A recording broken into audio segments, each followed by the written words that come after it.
Welcome to the Mother Isn't Mother podcast with me, Adenike Babalola, and this is the platform where you get to improve your English speaking skills through English films and TV dramas.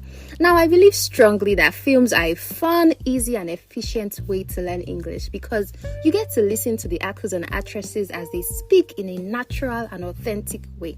So on this podcast, we would listen to clips from different films and we would learn new vocabulary, correct pronunciation, English idioms, and so much more. I am confident that you will learn so much and have a great time.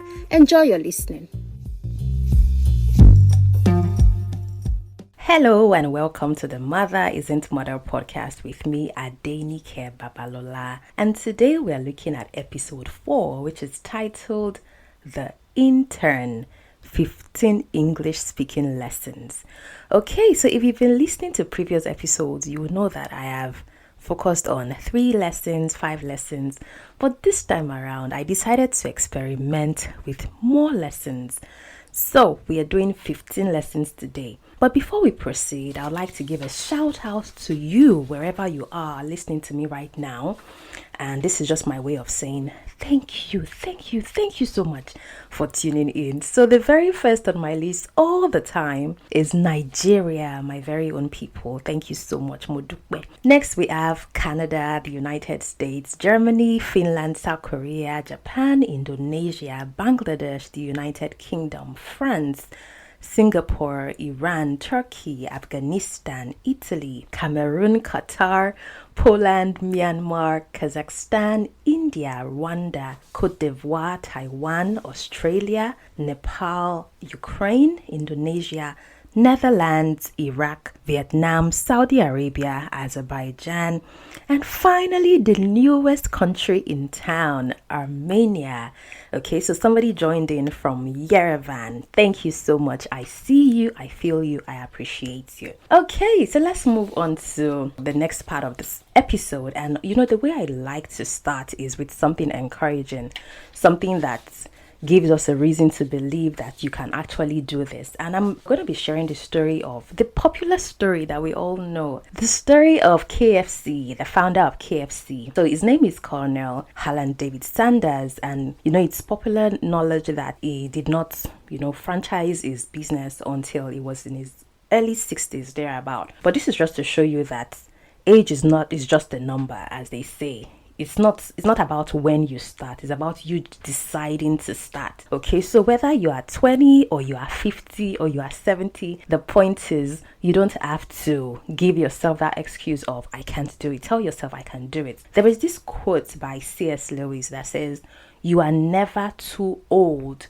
to set another goal or to dream a new dream." Okay, so this is me encouraging you as you get on this English speaking journey, whether you are still, pretty young or you are getting older.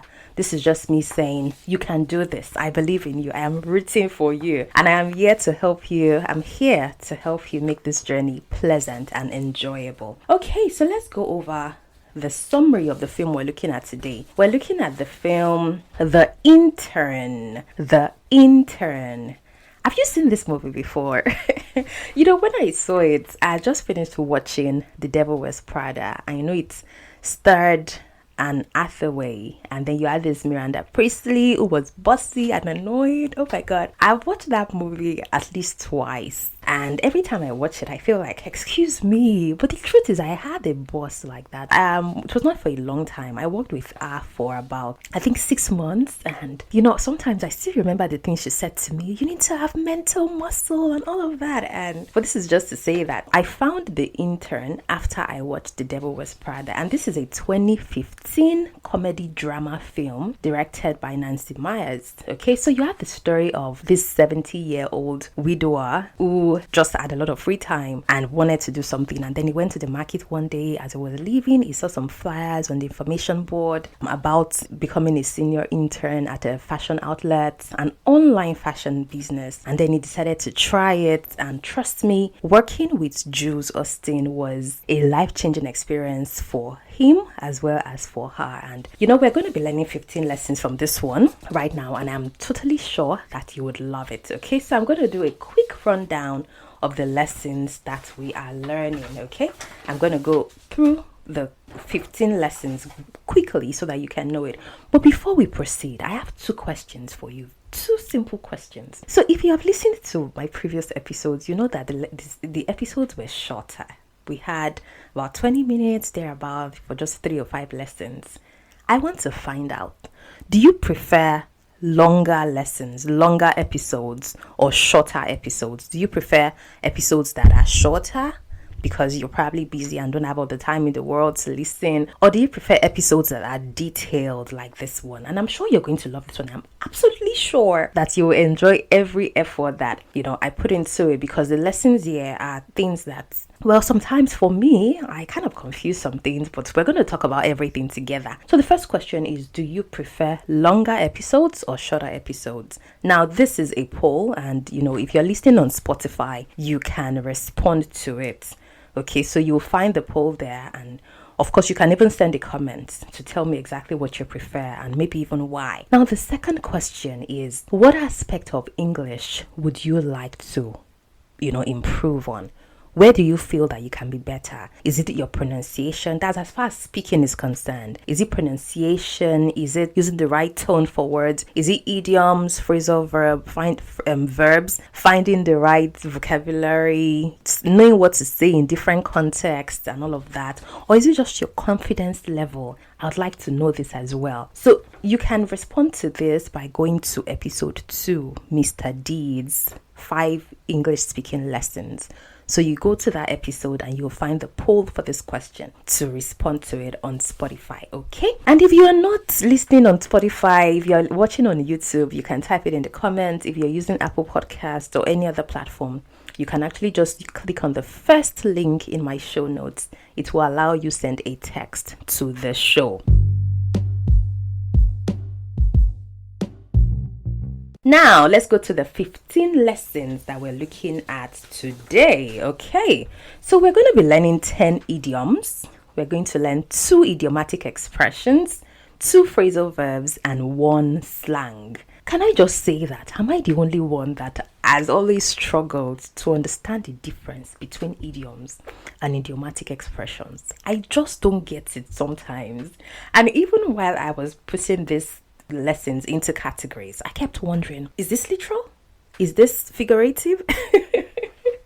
So this is me just saying that sometimes it might be difficult. For example, before I decided to focus on English speaking, I was teaching the 4 skills of the IELTS test. And mind you, I have a degree in English from Obafemi Awolowo University, Ile-Ife, Nigeria. Despite this, people would expect, hey, you should know everything. You're an English teacher, and blah, blah, blah, blah. And you are not wrong. I agree with you.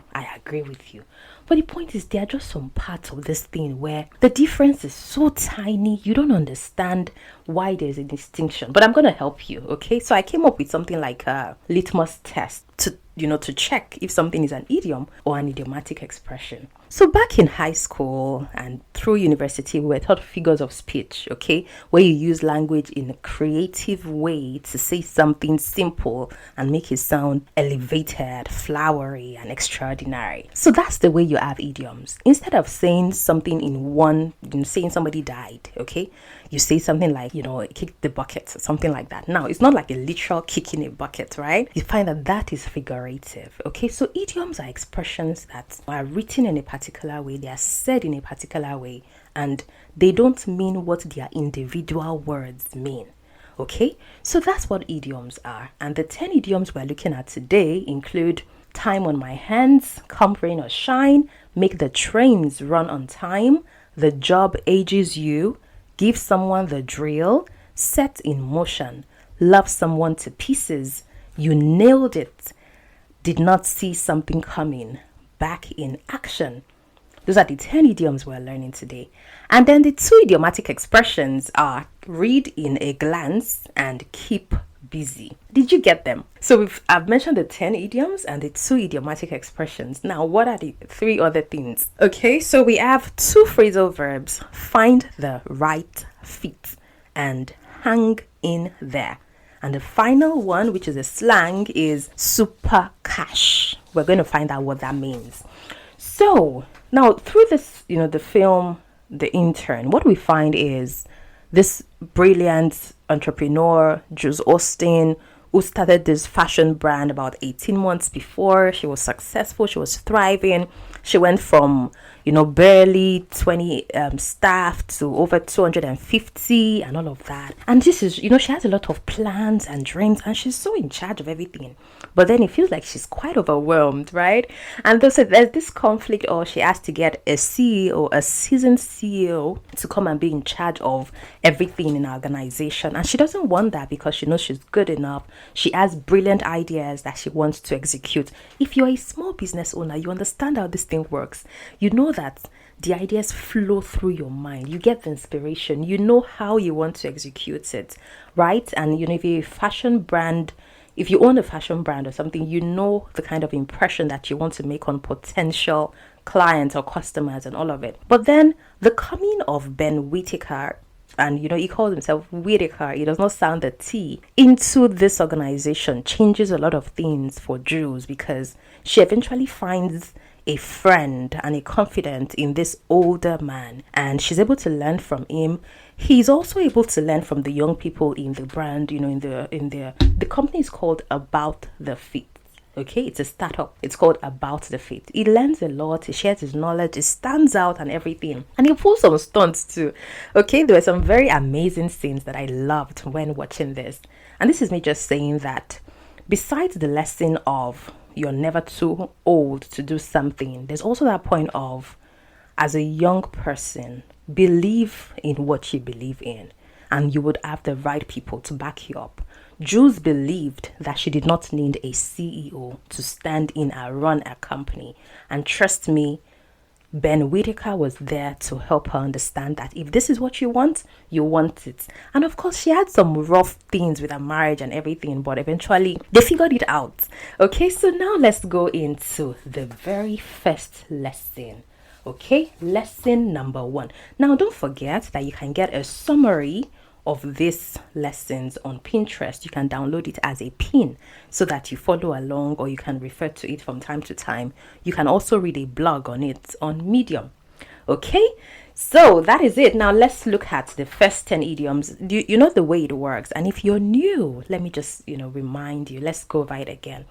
I'm going to say the idiom, I'll tell you what it means, and then I'll play the clip, and then we would look at how the meaning affects the context. Okay.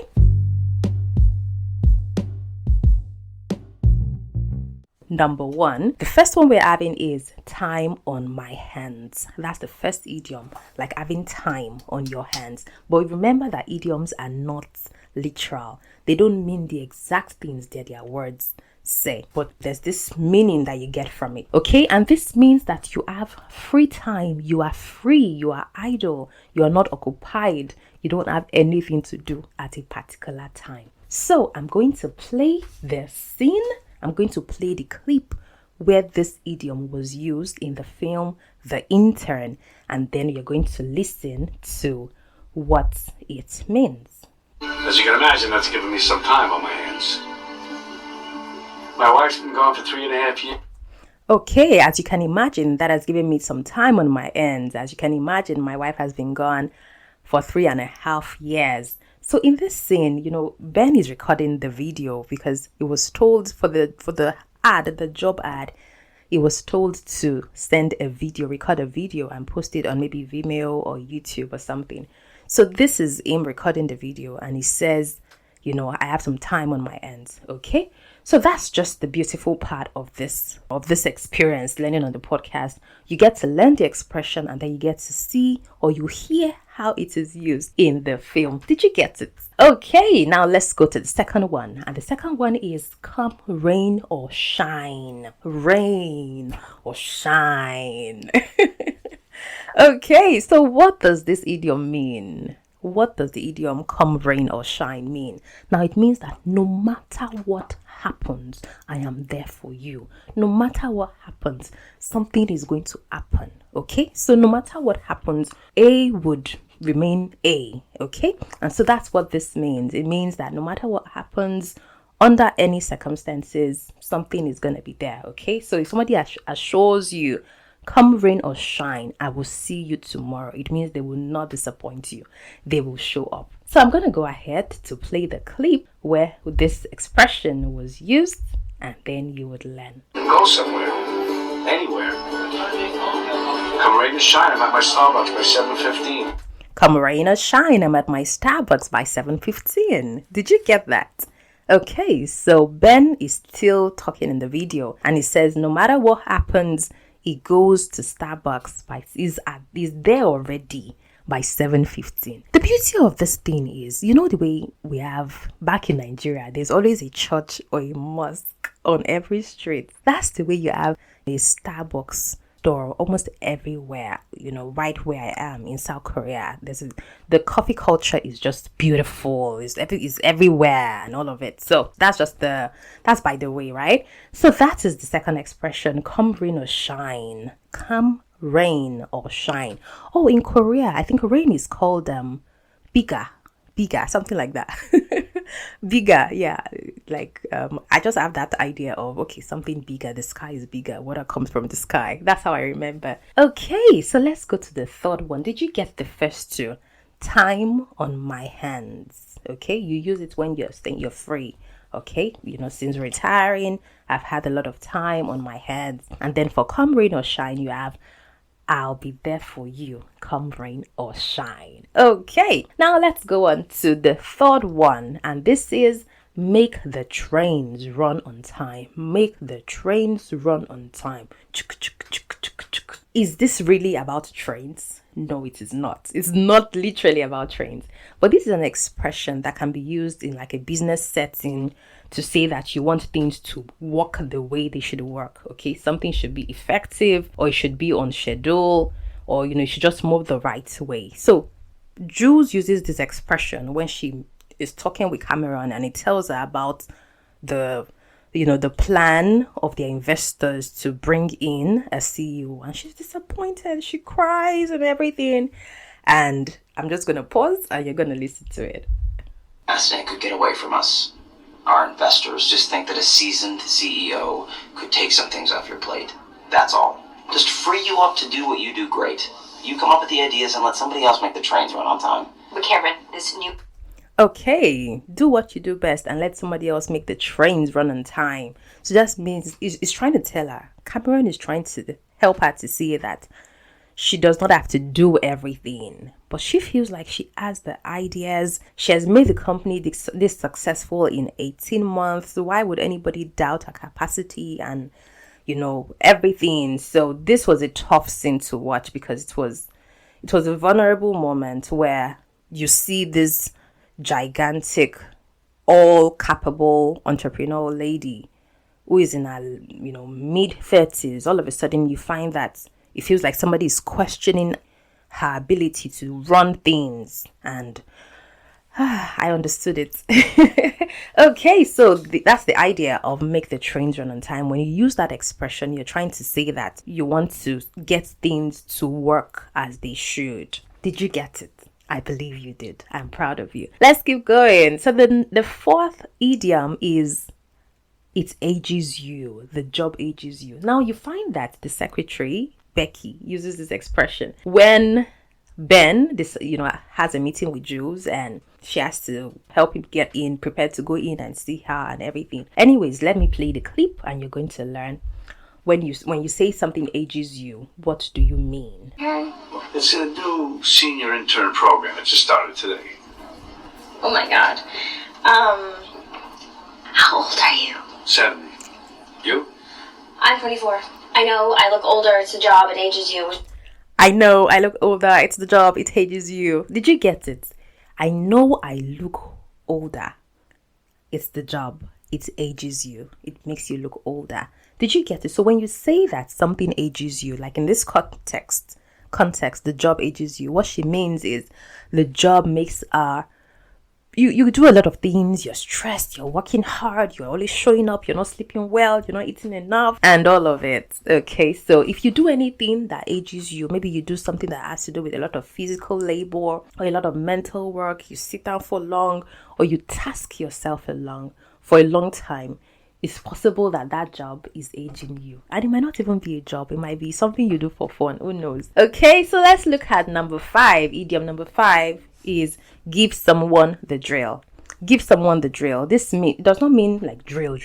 Nah. So this means that when you say you give someone the drill, it means that you explain something to someone, how something is done. Okay? And this was used when, Jules was trying to tell Ben that Cameron had already told her about the internship thing for seniors. Excuse me, we are forgetting to talk about something. We know that interns are people that want to get experience. For example, I took my time to get the definitions of intern from the Cambridge Dictionary, and in the medical sense, it refers to a doctor who is working in a hospital, who is in their first year after completing their medical degree or something. I think it has to do with this GP thing that you do in the UK, right? Now, you also have a different, there are other definitions. There's one that says someone who is working for a company or organization for a period of time, sometimes without pay, in order to get experience of a particular type of job. Did you get that? So we know that interns are usually young people or people who are studying, or they've just finished through school, or they are still in university and all of that. In short, nobody would have expected somebody in his 70s, this is a 70-year-old widower, to apply for the position. And I think it's just a brilliant initiative for Cameron and his team to have thought about this and executed it. Why is that word difficult? Okay, so that's just to say that we can't always do things one way. Sometimes you just want to go off and try something different. And of course, who knows what you find? Okay, so let's listen to the clip where give someone the drill is used. And then you'd learn how to use it in your own daily expressions or your daily life. I'm glad you also see the humor in this. Be hard not to.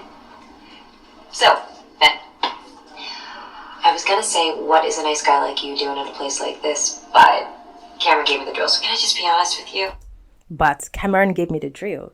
Okay? Can I just be honest with you? So what she's trying to say is, I don't need to ask you why you are here. I don't need to ask you what you're looking for. I already know what this is about. I already know why you are here. I know that you're going to be here working as a senior intern and everything. So that is what that idiom means. Did you get it? Is it clear? Okay, let's move to number 6. Set in motion. Moving. What does that mean? It means to start or initiate something. When you set something in motion, you get it started. Let's get it started in here. Did I get the lyrics right? Okay, so that's just to say that you get something started. You kickstart it. Kickstart, right? Yeah, that's like another word, another expression you can use to kickstart something. Okay, so I'm going to play the clip where the expression set in motion was used, and you will learn how to use it. Okay, so, well, in this context, this is actually Cameron telling Jules about the old program, the senior internship program, so you get it. Okay, The idea, so I set it in motion. It's gonna be great. Hold, please. Okay, so yeah, I talked about I told her about the idea and I said, so I set it in motion. It's gonna be great. He's trying to assure Jules that this is gonna work. And at this point, she's even shocked. Like, did I really agree to something like this? Because who would get seniors to come and work as an intern? And mind you, this is a fashion brand that sells clothes online. They are thriving, they are doing well, they are growing, they're successful, they have a lot of orders and demands and everything, and this is just a very beautiful scene for me because it shows you that initially she was not up for it, and then as the film unfolds, as the story unfolds, you find that she's grateful to have Ben Whitaker in our life, not just at our workplace, also in our life. Did you get it? So when you say you set something in motion, is you do this, you take the steps that you need to take to get something to work. Number 7, I love them to pieces. When you tell somebody I love you to pieces, does it mean like pieces of paper? Pieces of paper lying on the floor. Okay, well, what you mean here is you love someone so much. So much. You love them very much. Okay, and of course, this expression was used by Ben during the interview, during the video. Ben used this he used this sentence, this idiom, when he was recording the video for the intern position. I'm going to play the clip now so that you can listen to the exact way that he used this to know the context of usage. Let's go. San Diego to visit my son and his family. They're great. I love them to pieces. But to be honest, I think I probably relied on them way more than I should. Okay, so he's talking about the fact that the only time he travels is when he goes to San Diego to visit his son and his family. And of course, he loves them to pieces. I love them to pieces, but I think I relied on them more than I should. And this is him saying, in as much as he has family and he adores them, he cherishes them, he does not want to depend on them for everything. Okay, so when you tell somebody, I love you, for example, I love my kids to pieces, but sometimes I just have a lot of headache. Okay, so did you get that one? I love you to pieces, or I love somebody to pieces. All right, we're going to number 8, idiom number 8. Are you still here with me? Are you still here with me? If you are, oh, that was good. I stretched my arm. That's good. Okay, so this is just to say that we want to try something. Now, when you have this idiom, you nailed it. Nailed. Like, gum, gum, gum, gum. Nailed it. Do you mean that you nailed a real nail with a hammer? No. It means that you did something perfectly or successfully. I remember that during the week, I watched a reel where one of the English teachers I follow on Instagram talked about something, and I agreed with her. And the first thing I said was, you nailed it. And what I was trying to say was, she explained it beautifully. She explained that word beautifully, perfectly. Okay, so this expression is used, this idiom is used in the scene where Ben has gone through the different stages of the interview and everything, and then he gets the job. Let me play that clip. For me, it was a perfect one because there was one question. You know that question that they always ask in job interviews?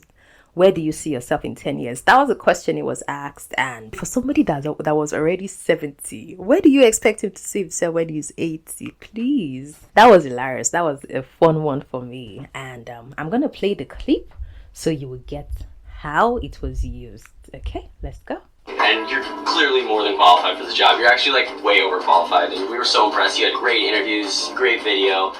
You nailed it, Ben. Congrats. You're an intern.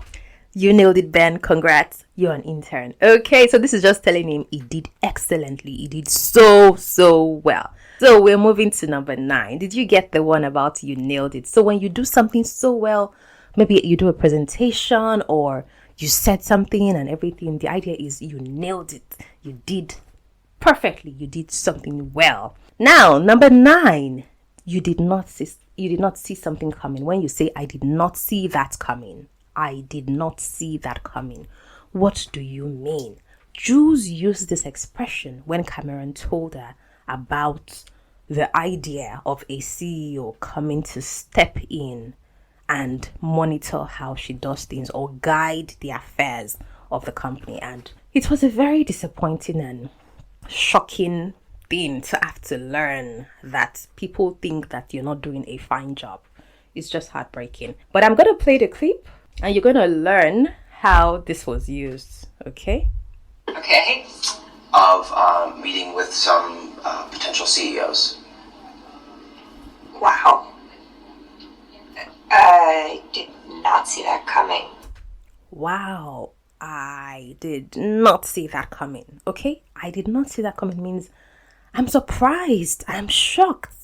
I wasn't expecting it. Like, who would think that somebody would think of me being replaced? You know, another CEO should come in and run things. That was shocking for her and shocking for me as well. And at some point, I even thought maybe Ben would be the CEO and blah, blah, blah. But of course, that was not it. Okay? So when you say you did not see something coming, it means that you were surprised. For example, moving to South Korea is something I did not see coming because I thought about, different locations and everything, but I'd never really thought about South Korea, and that's I think the reason I love being here, because sometimes it's not the way we plan things that they turn out, and many times when they turn out differently, they're actually better, way better than what we could have done for ourselves. Okay, we're going to the 10th idiom, the final idiom, before we move to idiomatic expressions. The 10th one is back in action. Back in action. When you say back in action, what do you mean? It means that you have been idle for a while and you are now busy. You are resuming work. You are resuming your activity. You're going back to what you used to do. So, for example, this period is everybody's wrapping up vacation, holidays, and all of it. So, when you go back to school, you're saying that you're back in action. Or when you go back to work, you're back in action. It means you've had a period of rest and now you're going to proceed with your usual daily activities. So I'm going to play the scene where Ben is preparing for his resumption to work and he says, back in action. Let's go. Back in action. Thank God. Back in action. Thank God. Did you get it? Yes, so you see that he has set up his outfit for the day, his shoes, his briefcase, everything is ready. He has set the alarm and then he says, back in action, thank God. Okay, so this is to say it was we talked about having free time. Okay, he had some time on his hands. Now we're saying he's back in action. All right, so this is like previously free, now occupied. Okay. All right, we're going on to the 2 idiomatic expressions. Now, let me talk about the slight difference that I got from learning about idioms and idiomatic expressions. For example, during the course of teaching IELTS and speaking, for example, you have it in the band descriptor that you should use idiomatic language.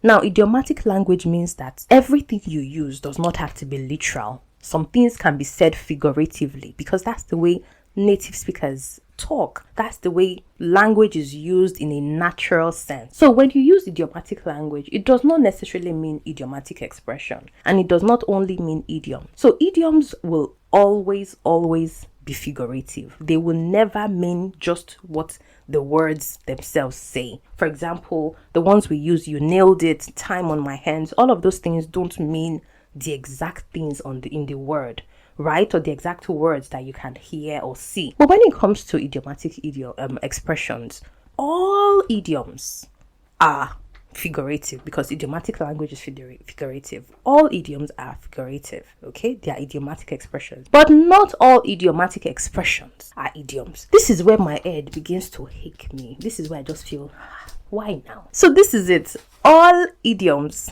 are idiomatic expressions, but not all idiomatic expressions are idioms. And what is the difference? Sometimes idiomatic expressions can mean exactly what you have in the word. It's just that the language has been said differently. Okay? So sometimes they are flexible, they are not as fixed as idioms, but then they don't always necessarily have to be figurative where the words themselves mean something else, right? So these 2 that we're looking at include read in a glance. Jules uses this when she has a meeting with her design team, they're talking about the web page and everything, and she says this has to read in a glance. Okay, so let me play that clip and then you listen to it so you know for yourself what I mean. Okay.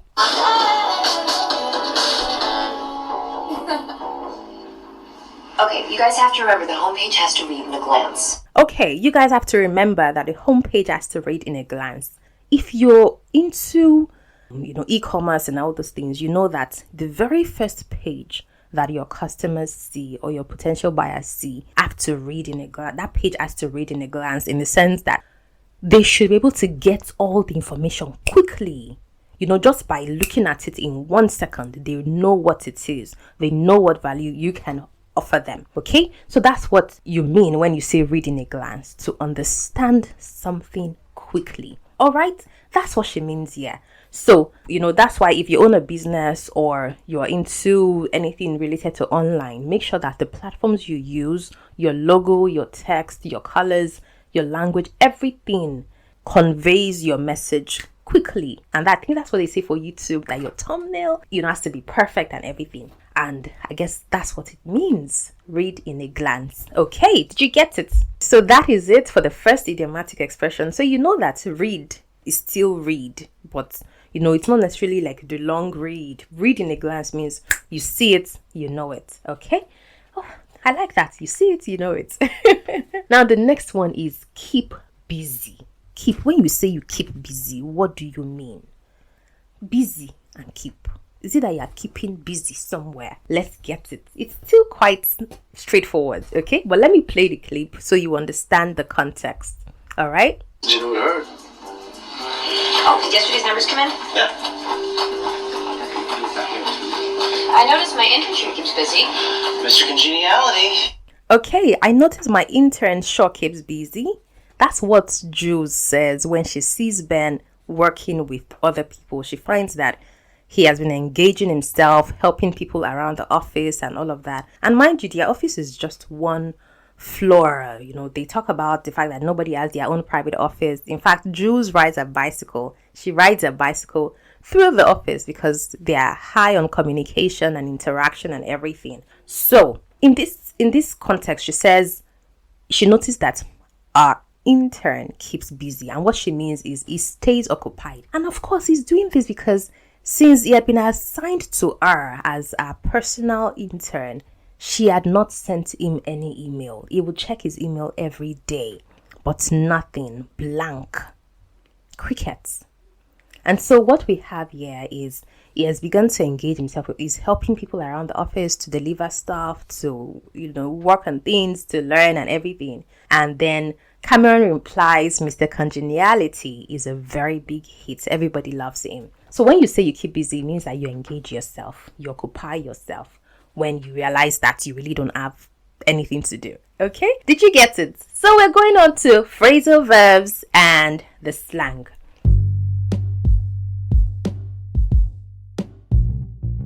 Two phrasal verbs and one slang. The first phrasal verb is find the right fit. Find the right fit.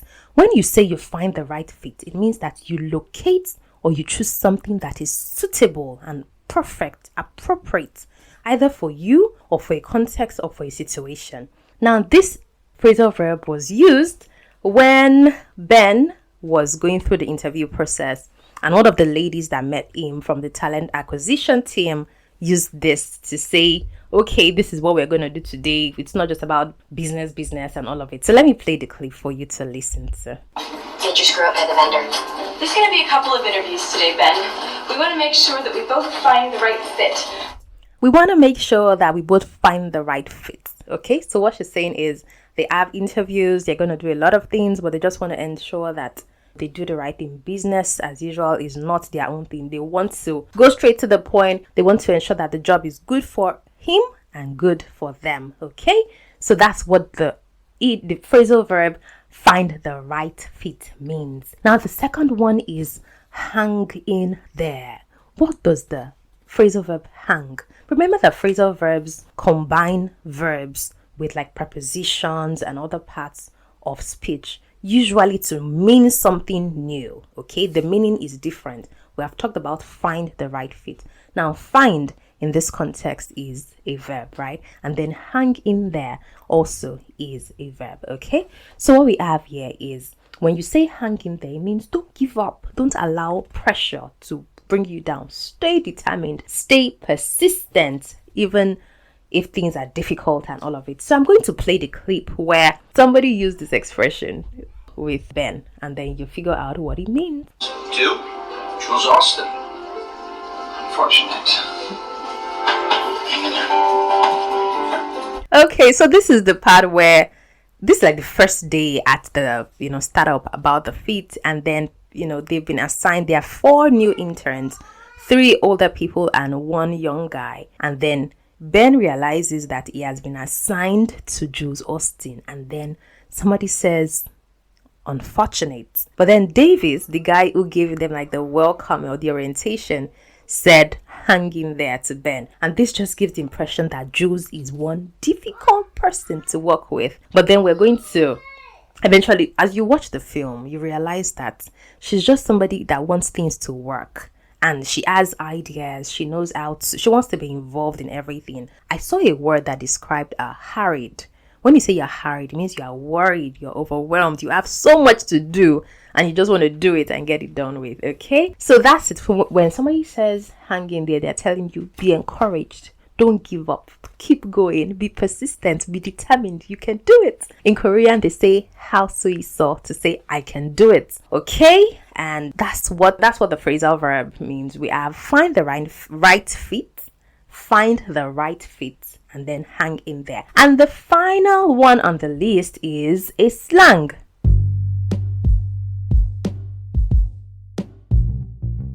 Super cash. I have not heard this word used like this as a slang, but this is one that Jules uses when she meets Ben. Now remember that Ben is, in his 70s and he still dresses up in his suit and tie. He's looking formal and professional. And this is an organization that is just freestyle fashion. Nobody's all serious and uptight and all. So I'm going to play the clip. You're going to watch where Jules uses this slang. Also, don't feel like you have to dress up. I mean, we're super cash here. I'm comfortable in a suit if it's okay. Okay, so she says, don't feel like you have to dress up. We're super cash here. What she means is we're super casual. Cash, C-A-S, is the short for casual. And it means that, you're freestyle. Nobody dresses, in suit and tie the way Ben does. But Ben says, I'm comfortable in it. And that's what he wears throughout. In fact, the younger guys begin to emulate him. They start dressing properly, tucking in their shirts, looking nice and cool. And I just love the impact that this senior had on the entire organization, the influence he had in the life of Jules herself. And this is one film I can say is dear to my heart. I loved it. Okay?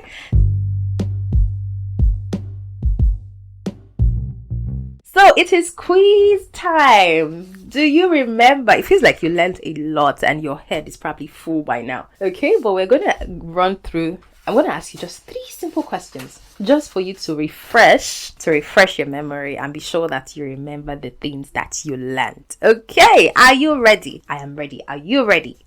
Okay, question 1. If you set something in motion,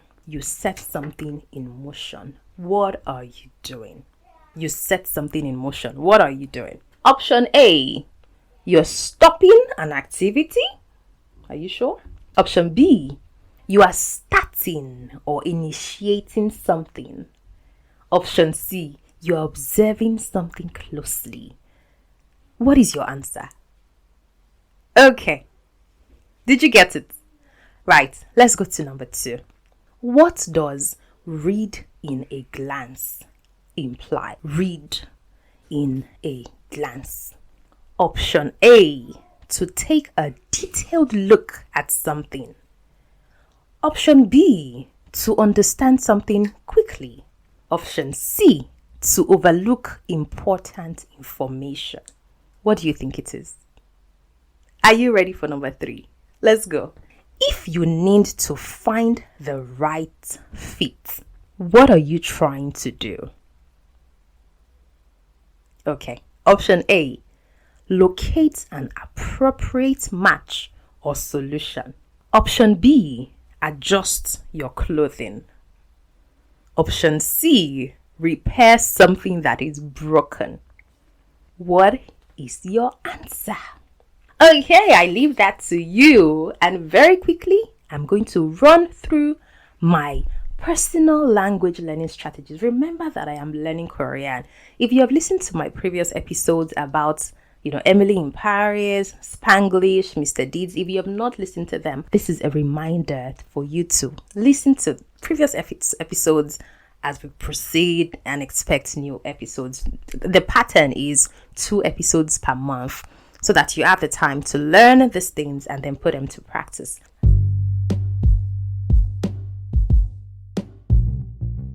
Very quickly, I'm going to show you my Korean notes, and that leads me to the first point. When I am listening to the Korean podcasts or I am watching a Korean drama, I write. I am always writing and listening because I know I am deliberate. I'm doing it for the purpose of learning. I remember somebody's comment sometimes. Somebody told me, when I told the person I was learning Korean, the person said, wow, that's very ambitious. And I understood it because they consider Korean to be one of those languages that, require a longer time. I think it has this level. Is this C3 or C4, something like that? I can't remember.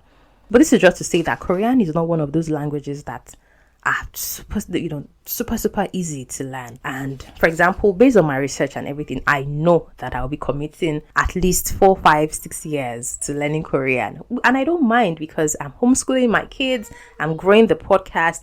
So the idea is, because I write down, I'm able to follow along deliberately. I'm able to write down. For example, this past week, I learned about going to the Korean hair salon. And I learned that having a perm, you say perm is parma. Dye, when you want to dye your hair, you say yomsek. When you want to have a haircut, you say charuryagu. Did I get it? Okay, and let's say the front hair, your bangs, you say amori. Side hair, you say yomori. Then hair in the back, you say mori. And then when you want to talk about your hair texture, you say morikyo, something like that. Okay. So this is me writing. Can you see? I did a lot of writing, and that's what I do when I'm listening. Another thing is, I don't just write. I write both in Hangul, the actual Korean style of writing, or the Korean text, and then I write in the Romanized text, the letters that we know, because I want to know it, really know what I'm learning. Another thing I do, the third thing I do is I slow down the speed. Instead of the regular 1.0, I use 0.75, which is like slower, a little bit slower than the voice of I listened to this lady, Let's Learn Korean with K Mama, on the Apple podcast. And this is me just saying that as you listen to me, if you find that I am too fast, or even as you watch me, if you find that I'm speaking too quickly, you can slow down the speed of my speech. It will help you to get each word better. Okay, in fact, I've met some Koreans that would tell me slow. When I'm speaking, they tell me slow. Okay, and there are times when I also wish I could tell Koreans that speak to me slow, because it feels like when they speak slowly, I hear I hear better. Okay, so another thing I encourage you to do, and I have been doing, is when you're listening to something, pause and repeat. This is something I did when I was learning this. I paused and repeat. For example, the part where she said a pem or colored, that's dye. And she said, pama ashikoyeyo, animion yomsek ashikoyeyo, something like that. I know it's all perfect, but the word I remember, and that leads me to the next point, is focus on simpler words. For example, in this case, that animion I remember because it sounds like animal and ramyeon. It sounds like a blend of those two things. So that's why I remember. Animion means or, rice or beans, rain or shine. So you have that animion as the conjunction or. Okay. Another thing I do is I use the translation app to ensure that if I did not hear correctly what the lady said, I write down and then I type like a version of what I heard or what I wrote down into the app, and I keep doing the language exchange until it gives me what it is that she said. For example, I learned how to say yes, that's nice, and it is ne chone yo. Did I get it? Ne chone yo, something like that, to say yes, that's nice. Okay, good. Okay. And then because of how busy we can get through life and everything, I realized that even if it's just 30 minutes I can spend a day for helping myself learn this language. I know that I'm giving myself a long time because I have commitments to my family, my husband, my children, the podcast, extended family and all. And so I just tell myself, even if I can't do 1 hour, I listen to the podcast for 10 minutes, the 10 minutes podcast within a period of 30 minutes, just to ensure that I am deliberate and thorough in my learning process. Okay, life happens. I use the Rosetta Stone app. I use my Korean drama when I'm watching, when I'm cooking, I'm listening to TV and on the kitchen cabinet, the TV in the kitchen cabinet and everything. So that's just it. Okay, and then the final one is one I am very proud of because I get to brag. Seize every opportunity to practice. Now, in the previous episodes, I talked about learning how to answer the question, where are you from? Okay, and then I went out to record last Sunday, and while I was recording, there was this older man that approached me. He was saying some things. I didn't really understand everything. I understood a few things, but I was able to tell him that I speak a little Korean, and I knew when he asked me, where are you from? And he said something, Odi, so something. And then I responded, Nigeria, so wasamnida. Okay, I didn't even say China, Nigeria. So because I recently learned, or I've been learning, that you don't always put the subject, the performer of the action in every sentence. So I omitted the China and I said Nigeria, so wasamnida. And then he said, yeah, it was giving me thumbs up to say, yeah, you speak Korean well. And in my head, I was feeling fly, like, okay, one more thing successful. Like, I just achieved one more thing. I was able to practice what I learned. I said what I learned, and he acknowledged that, it was correct and I spoke well. And this is not because I know a lot of things, but of course, it's just the fact that, you need to keep speaking. You need to keep putting yourself out there. And I tell myself in Korean, Pogiaji Maseyo, never give up. Don't give up. Keep doing it, okay?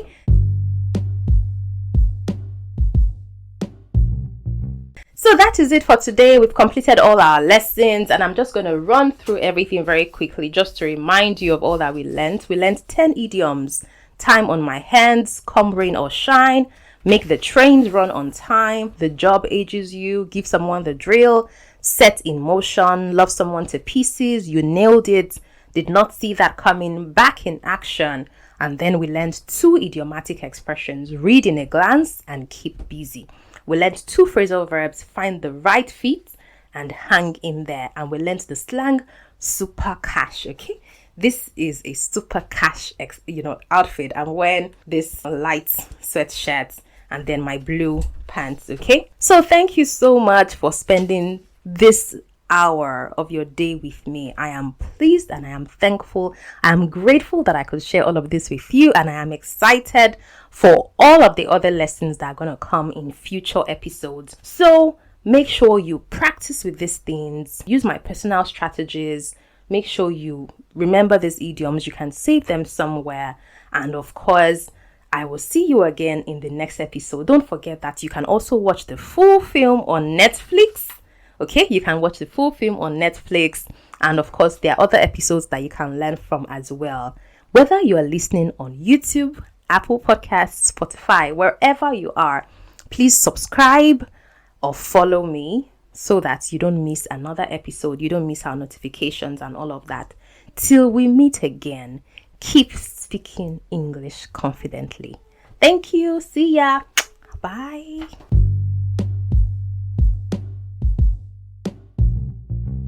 So that is it for this episode. Thank you so much for spending some time of your day with me. I remain your host, Adenike Babalola. If you enjoyed this episode, please give it a 5-star wherever it is that you get your podcast. And remember to subscribe and follow on social media as well. Till we meet again, keep learning and speaking English confidently and without fear. Bye.